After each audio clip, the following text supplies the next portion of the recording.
মক্কার গরম রোদ যেন প্রতিটি পাথরকে আগুনে ভাঙছে। চারদিকে কুরাইশদের দমন, ঘৃণা আর অবিশ্বাসের বায়ু বয়ে যাচ্ছে।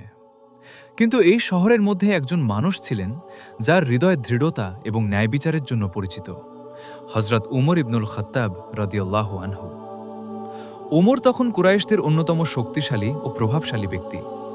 তিনি ইসলামের নতুন বার্তা শোনার পরও প্রতিদিনই নবী সাল্লাল্লাহু আলাইহি ওয়াসাল্লাম ও মুসলিমদের ওপর অত্যাচার চালাতেন। তার কঠোর দমন, মানুষদের ভয় দেখানো এবং ইসলাম বিরোধী আচরণ সবকিছুই অতীতের অন্ধকারের পরিচয় বহন করত।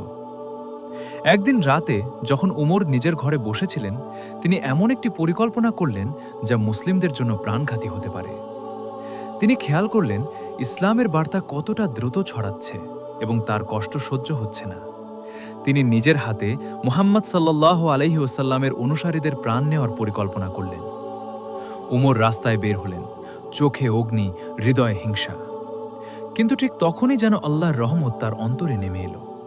পথে তিনি একটি ছোট্ট কণ্ঠ শুনলেন। এক তরুণ মুসলিম রাস্তায় দাঁড়িয়ে দোয়া করছিল। অতি ভয়ঙ্কর দৃশ্যেও সে শুধু আল্লাহর সাহায্য চাচ্ছিল। উমর অবাক হলেন। তার মনে এক অদ্ভুত স্পন্দন শুরু হলো।